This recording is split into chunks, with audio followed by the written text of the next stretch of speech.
Hello guys, welcome to another video. কেমন আছেন সবাই? আশা করছি ভালো আছেন। আজকে আমি আবারও চলে আসলাম নতুন একটু ইসলামিক গল্প নিয়ে। আজকের গল্পের নাম হলো যে ঈসা এর জন্ম।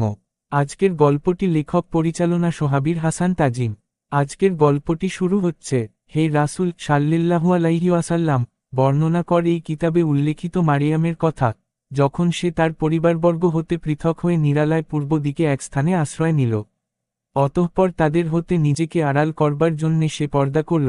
অতঃপর আমি তার নিকট আমার রূহকে, জিব্রাইল পাঠালাম। সে তার নিকট পূর্ণ মানবাকৃতিতে আত্মপ্রকাশ করল। মারিয়াম বলল, তুমি যদি আল্লাহকে ভয় কর তবে আমি তোমা হতে দয়াময়ের আশ্রয় নিচ্ছি। সে বলল, আমি তো শুধু তোমার প্রতিপালক প্রেরিত তোমাকে এক পবিত্র পুত্র দান করবার জন্য। মারিয়াম বলল, কেমন করে আমার পুত্র হবে, যখন আমাকে কোন পুরুষ স্পর্শ করে নাই ও আমি ব্যভিচারিণীও নই। সে বলল, এই রূপই হবে।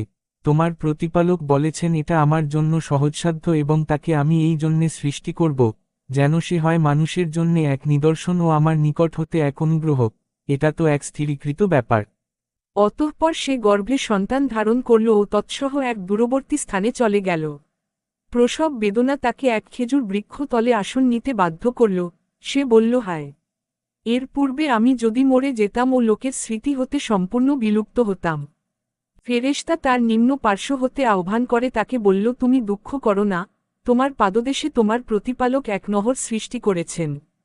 তুমি তোমার দিকে খেজুর গাছের কাণ্ড নাড়া দাও, ওটা তোমাকে সুপক্ষ তাজা খেজুর দান করবে। সুতরাং আহার করো, পান করো ও চক্ষু জুড়িয়ে নাও। মানুষের মধ্যে কাউকেও যদি তুমি দেখো তখন বলো, আমি দয়াময়ের উদ্দেশ্যে মৌনতালম্বনের মানত করেছি, সুতরাং আজ আমি কিছুতেই কোন মানুষের সাথে বাক্যালাপ করব না। অতঃপর সে সন্তানকে নিয়ে তার সম্প্রদায়ের নিকট উপস্থিত হল। তারা বলল, হে মারিয়ম, তুমি তো এক অদ্ভুত কাণ্ড করে বসেছ। হে হারুন ভগ্নী, তোমার পিতা অসৎ ব্যক্তি ছিল না এবং তোমার মাতাও ছিল না ব্যভিচারিণী। অতঃপর মারিয়ম ইঙ্গিতে সন্তানকে দেখাল। তারা বলল যে কোলের শিশু, তার সাথে আমরা কেমন করে কথা বলবো? শিশুটি বলল, আমি তো আল্লাহর দাস, তিনি আমাকে কিতাব দিয়েছেন, আমাকে নবী করেছেন। যেখানেই আমি থাকি না কেন, তিনি আমাকে বরকতময় করেছেন। তিনি আমাকে নির্দেশ দিয়েছেন যত দিন জীবিত থাকি তত দিন নামাজ ও জাকাত আদায় করতে, আর আমার মাতার প্রতি অনুগত থাকতে, এবং তিনি আমাকে করেন নাই উদ্ধত, অহংকারী ও হতভাগ্য।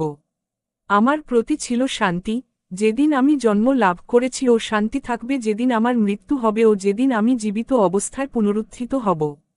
পরবর্তী লাইনটি শুরু করার আগে যারা যারা এখনও আমার চ্যানেলটা সাবস্ক্রাইব করেন নাকি অবশ্যই আমার চ্যানেলটা সাবস্ক্রাইব করে পাশে থাকার বেল বাটন অন করে দিবেন। তারপরের লাইন শুরু হচ্ছে। এই মারিয়ম তনয়া ঈসা আমি বললাম সত্য কথা, যে বিষয়ে তারা বিতর্ক করে। সন্তান গ্রহণ করা আল্লাহর কাজ নয়, তিনি পবিত্র, মহিমাময়। তিনি যখন কিছু স্থির করেন তখন বলেন, হও, এবং তা হয়ে যায়। আল্লাহই আমার প্রতিপালক এবং তোমাদের প্রতিপালক, সুতরাং তার ইবাদত করো, এটাই সরল পথ। সূরা মারিয়াম, আয়াত 16-36। পরবর্তী গল্প খুব শীঘ্রই নিয়ে আসব আমরা।